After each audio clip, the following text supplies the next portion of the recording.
그러니까 그 이제 도로 선생님은 그때 그 을묘천서로 일컬어지는 것을 이제 수원 최재우가 받은 그 책을 마테오 리치의 천주시리라고 이제 비정을 나름대로 하시고, 그런데 그때 당시에 다산 정약용을 비롯해 뭐 성호이익 유몽인 허균 많은 사람이 천주시를 보고 또 뭐 사도세자까지 또 보고 이제 사학적으로 완전히 기울었는데, 왜 같이 천주시리를 보면서 수호는 거기서 사학적으로 기울이지 않고 정반대로 갔는가? 이 대목을 이제 굉장히 중요한 대목인데 어떻습니까? 그건 뭐 정말 우리 조현 기자만이 던질 수 있는 그 아주 심오한 질문인데, 사실은 이게 성호, 이게 제자들이 가장 개화된 사람들이고, 그들이 소위 세칭 말하는 실학자들이 전부 그 성호 이익의 문화에서 나오는데, 그들이 또 대개가 이제 남인들이란 말이죠. 그러니까 전혀 그 장희빈이 몰락하고 난 이후로 남인은 끝난 거예요. 그러니까 정치적으로 세력이 이제 없죠. 그러는 가운데서 절망감에 젖어 있던 사람들이니까, 거기에서 어떠한 새로운 그거를 모색한다 그러면서 수용하는 게 기독교라는 것은 대체로 이해가 가요. 대체로 이해가 가는데, 그 중에서도 그 성호 이익의 제자 중에서도 수남 안정복이라든가, 그리고 또 그 돈화 신우담이라고 있습니다. 그 신우담 같은 사람들은 정확하게 이 천주시리가 잘못됐다고 하는 것을 비판합니다. 비판하는데, 거기에 핵심이라는 거는 이제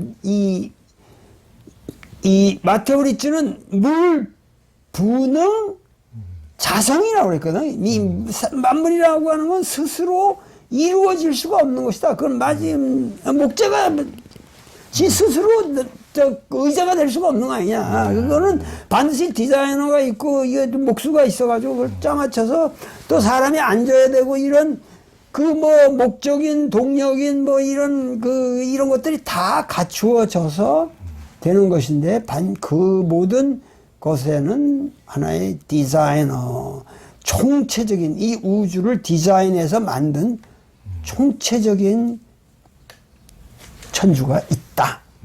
그렇게 해서 그거를 신의 존재증명이라고 그러는데, 그 존재증명의 대전제가 뭐냐면 물, 불능, 자성이라는 거거든.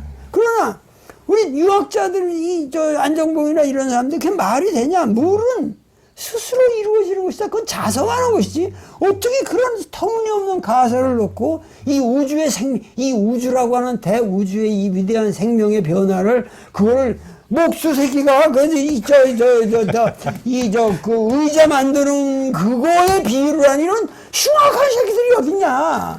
배추벌레 하나도 지가 그냥 가는 거지, 그게 어떻게 자성을 못하는 거냐. 그러면서 이런 형편없는 논리를 가지고, 이 형편없는 논리에 젖어드는 사실은 정약용이라든가 권철신인가 그 자기 이가완이라든가 이런 것에 대해서 굉장히 염려합니다.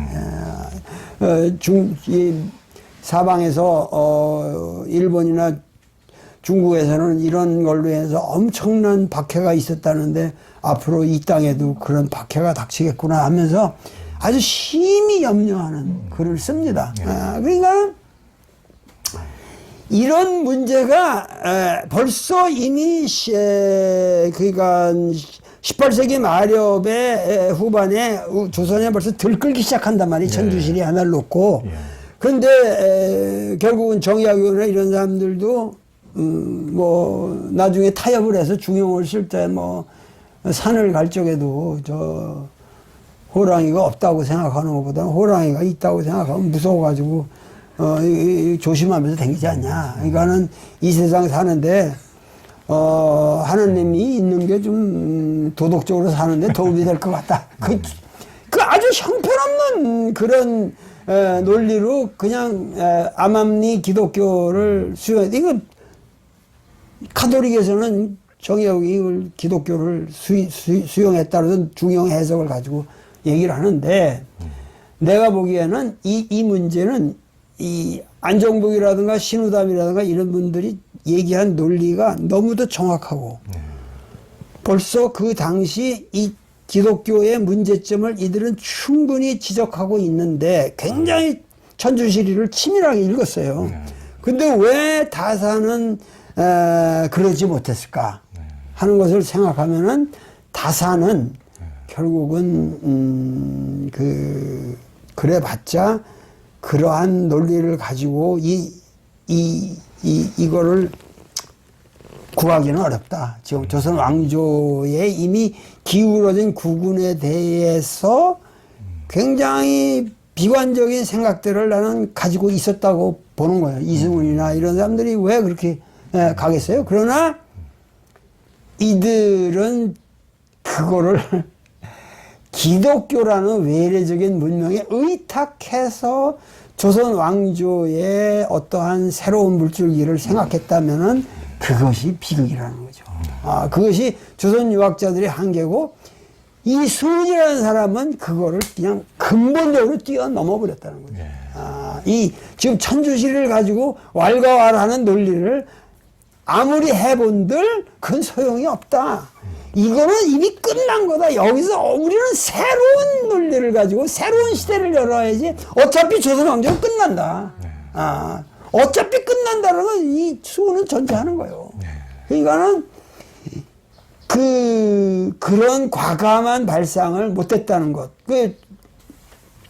정약용만 해도 끝까지 목민심서라고 하는 거는 뭐예요? 목민을 전제로 하는 거예요. 그러니까 뭐냐면 조선 왕조가 어떻게 잘 하면은 이 백성들을 잘 다스릴 수 있냐. 목민에 하는 그 아주 핵심적인 책이다. 그런 이 얘기가 자체가 목민심서에는 여러 가지 비판적인 얘기가 있다고 그러지만 기본은 뭐냐면 조선 왕조를 어떻게 유지할 것인가 하는 고민이란 말이에요. 그런데 수호는 조선 왕조 붙이지 마라. 이거 다 끝났다. 이제 우리는 새로운 세계를 개벽 세상을 열어야 된다. 우리가 과연 이렇게 살아도 되겠냐? 그런데 그걸 비판한 안정복이나 이런 사람들도 전부가 기본으로는 뭐냐면 조선 왕조의 우파 노릇했단 말이에요. 그러니까는 천주시리를 까든 천주시리를 신봉하든 다 조선 왕조의 우파들이라 이 말이에요. 그러니까 여기에 대해서 이미 불과 30년 정도 차이지만은 이 수훈은 이건 이런 기존의 유학자들의 안일한 게임을 가지고 이 민족은 구원될 길이 없다. 그러고 그것이 바로 그러니까 옛말로 동학난이라고 하는 그야말로 혁명으로 나간 거죠. 조선 민중의 혁명으로 그것이 나가버린 것이 이미 수훈에게 이미 배태되어 있다. 그러니까 아까 말했으면 해월도 해월이지만은 기위대왕은 이 수훈의 사상 속에 이미 모든 혁명의 가능성이 배태되어 있다는 의미에서 수훈이 참 충격적인 거죠, 우리한테. 그렇죠. 그러니까 말씀하신 것처럼 이제 돌아가신 시점으로 보면은 수훈보다 다산이 이제 28년 이제 앞선 시점인데 그런데 이제 그 둘 간에 이제 사는 시점이 뭐 30-40년 정도 이제 차이는 물론 있지만은 다산과 동시대인 연암 박주영 같은 경우는 열알기 뭐 그 청나라 이제 그때 이미 서양 선교사들이 이제 청나라에는 많이 와 있으니까 이제 거기 가 돌아보고 또 열수 티벳의 정세까지 굉장히 박주영은 너무 정확하거든요. 지금 봐도 너무 그런 정세를 아주 정확하게 분석해 놓고 있는데 근데 그 수훈은 이를테면 서양 제국주의가 어떤 식으로 동방을 유린하고 어떤 식으로 할 것인지를 이를테면 간파했는데 다산은 그런 데까지 전혀 내다보지 못했다는 얘기인데요. 그건 어떻게 보면 다산이 완전히 먹물이어서 그러고 수훈은 한 10년 동안 주유처럼 해서 장사하면서 이게 진짜 세상에 뭔가를 밑바닥에 어떤 기운을 돌아가는 정세라든가 이런 것을 파악해서 그랬을까요? 어떻습니까? 선생님 보시기에는. 이 수는 어떤 미래지향적인 사람이고, 새로운 질서를 꿈꾸는 사람이고, 이 다사는 결국은 뭐라 그럴까? 그러니까 이 다산에게는 그래도 이 어퍼 클래스와 소통이 가능한 경화사족이었다는 거죠. 그 당시 풍산홍 씨라든가 뭐 여러 친구들 뭐 그 경화사족들 이게 양주 여기가 다 서울권이니까 그러면서 정조하고도 끊임없이 이렇게 소통하고 이런 사람들이었기 때문에 조선 왕조에 대한 희망이 항상 있는 거예요. 그런데 이 중요한 거는 수우는 완전히 단절됐다는 거죠. 우선 재가녀의 손이고, 과거 볼 거는 꿈도 못 꿨고, 그런데 자기가 생각하기에 과거 봐서 합격한다는 늘 보면 자기보다 하필이들이거든, 지식 레벨이. 그러니까 그때 느끼는 그 생각할까 해보세요. 그래서 사또로 부임해 온다 그러면 저 새끼들 속으로 얼마나 저기 하겠어요. 그러니까 이렇게 단절된 상황이라고 하는 것이 수은에게서는 새로운 것을 꿈꿀 수밖에 없었고, 둘째로 우리 역사의 진행에 있어서 그 당시 그 귀중한 시기에 영조 이후에 사도세자 사건을 거치면서 이 정조의 등극이라고 하는 게 사실은 정조를 우리가 굉장히 귀하게 그 사람의 지식이라든가 모든 거를 우리가 사실은 정조라는 인물에 대해서 우리가 함부로 다루지를 않는데, 내가 보기에는 좀 정직하게 얘기를 하자면은 정조가 나라를 망쳤다. 무슨 얘기냐면 정조 시기에 그 찬란한 인물들, 영조 시대에 다 키워진 그 인물들, 이건 박지원이나 이런 사람들보다 이 정조 때 인물들이 수준이 더 낮아요. 정치의식이나 이런 것이. 왜 그럴 거냐? 정조는 뭐냐면은 새로운 비전이 나는 없었다고 봐요. 화성도 짓고 여러 가지 저겠지만 기본적으로 그 사람이 쓴 그 일성록이라든가 이런 내가 분석해 보면 완전히 그야말로 답답한 주작 정통주의에 빠져 있거든. 그러니까 북학파들의 그런 활발한 생각도 수용을 못하고 그야말로 순정연호를 계속 쓰고 앉았는 그러한 모든 분위기에 정조는 그냥 그거를 계승하고 있는 거예요. 그러니까 이 정조 이후에 순조가 들어오면서 그 천주교 박해가 일어나고 정순왕후니 이런 여자들이 그냥 바로 하는 이 모든 것이 나는 정조의 책임이 있다. 나는 이렇게 보는 것이고, 나는 천주교에 대해서도 천주교를 비판하는 게 아니라 천주교가 건강하게 우리 민족에 수용될 수 있는 분위기를 지배자들이 만들어줬어야 한다고 생각하거든요. 근데 그런 것도 못했고, 그런데 이 정조까지 내려오는 이 역사의 아까 이 최진립 장군부터 얘기해서 이렇게 쭉 내려오는데 가장 내가 안타깝게 생각하는 거는 결국은 이 마테오 리치가 중국에 수용되는 과정이라는 거는 천주시기 때문에 되는 게 아니에요. 뭐냐면 단순히 이 사람이 만국여 지도니 세계 지도를 정확하게 그렸고, 그리고 이 천문학 역법에 아주 탁월한 걸 갖고 들어왔기 때문에 그 숭정 황제도 이 사람의 그 역법을 이용해서 새로운 역을 반포하기 위해서 흡수를 했거든. 거기다가 이제 이 마테오 리치는 천주시를 껴붙이기로 팔아먹은 거거든. 그러니까 그러고 나서 넘어가는데 이 사람만 해도 마테오 리치는 그 당시 유럽의 어드밴스된 사이언스를 갖고 들어왔지만 이 사람이 보수파였단 말이야. 보수파이기 때문에 기본적으로 프톨레미가 천동설을 적인 세계관을 가진 사람이에요. 그래서 역법이 그렇게 정확하지를 않았어요.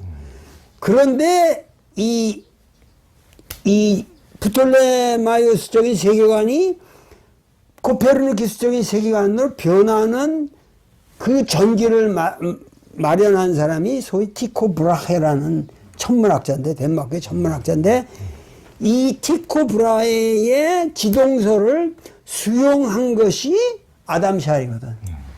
근데 같은 전에 아담 샬은 그때는 청조로 갔죠. 근데 이 아담 샬과 가장 친했던 사람이 바로 소현세자란 말이야. 그러니까 이 소현세자를 인조가 독살해버리는 그 비극적인 현실이라고 하는 것이 거기서부터 나는 우리 역사가 크게 잘못 갔다고.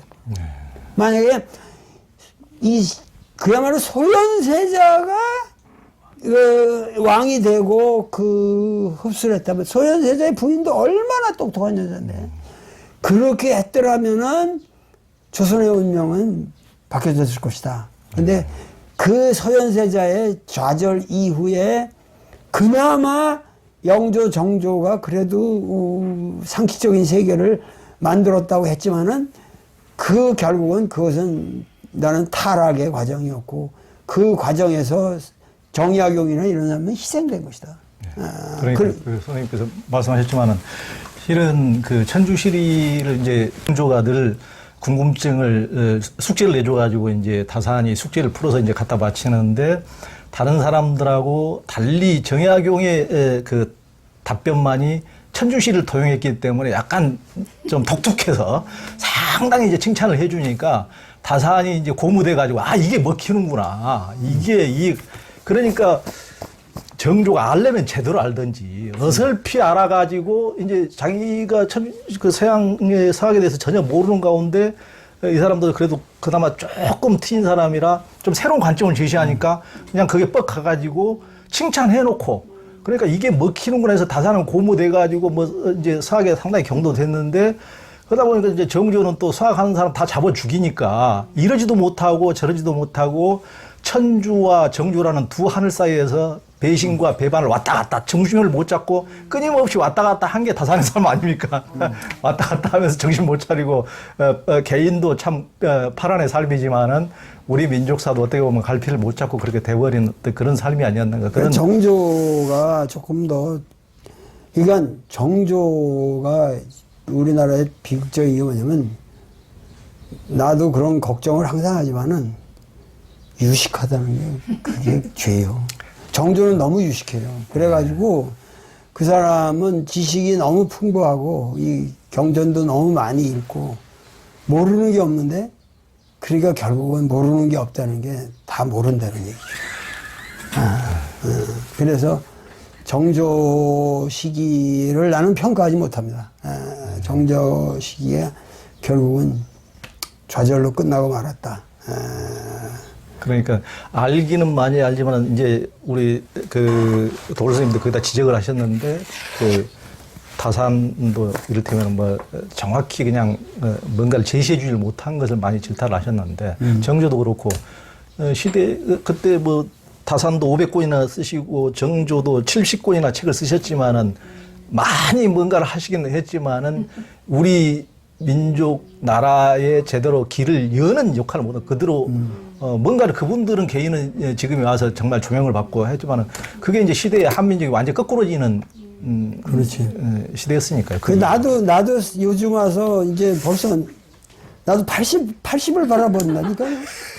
그러니까는 지금 내 생각에 결국은 지식의 과시로는 역사에 남을 수가 없겠다.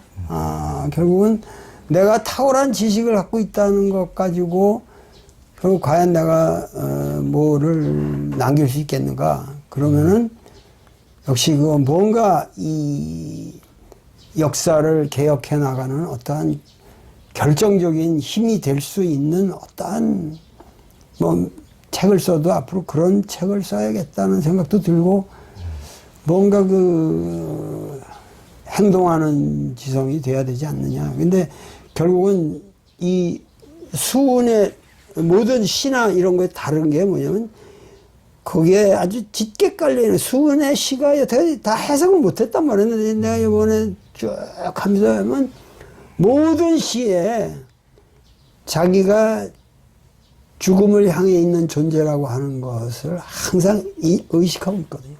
그 아주 아름다운 시적인 표현의 배경에는 나는 간다. 이거는 도저히 이 체제 안에서 이 사상을 내가 말하는 사상의 정직성을 지킨다고 한다면 이건 죽음밖에는 길이 없는데 언제가 문제다. 그러면서 모든 시를 보면은 그 죽음의 그늘이 있어요. 그러니까는 이 사람은 진실한 의미에서 예수였다. 그러니까 예수가 예수인 거는 사실은 그거는 예루살렘을 향해 가는 인생이었거든요. 그렇죠. 공생이라는 게. 그러니까는 그 수호는 정확하게 그 예수와 같아요. 뭐냐면은 뭔가 죽음을 향해 걸어가는, 그러면서 타협 없이 자기 소신을 펴는, 그러면서 이러한 소신은 조직으로는 이건 해결이 안 된다. 전승이 안 된다. 그래서 딱 해월 한 사람을 찍어서 그걸 전하는 거죠. 참 대단한 그러니까 전략적. 그런 점에서 이제 수훈이 방금 도로 선생님 말씀하신 것처럼 이제 목숨을 처음부터 내놓고 이것을 시대에 과업을 했다면은 다사는 이제 전혀 그렇지를 못했죠. 그러니까 자기 두 형은 살리기 위해서 물론 그 조카 사이 황사영이 뭐 죽을 죄를 지었지만은 외국에 큰 부대가 와서 조선을 멸망시켜 주라 그랬으니까 그 말도 안 되는, 지금 그런 분이 지금 10억 카톨릭에 대해서 시성 지금 10억 추진되고 있는데 이제 그런 사람도 이제 원수라 그러고 매형인 이승훈도 이제 배신하고 이제 국문을 당하면서, 그러니까 죽일 사람 살릴 사람을 명확히 해가지고 어떻게 보면 여순 사건 때 박정희가 취했던 비슷한 이것을 이제 취했거든요, 타산이. 그래서 이제 그런 점에서 이제 수훈과는 뭐 엄청나게 비교되는 대목이죠. 그러니까 그 자선어보의 그 주인공인 정약정인은 아예 그냥 그걸 벗어나서 그냥 물고기에만 그냥 전념해 버린 거지.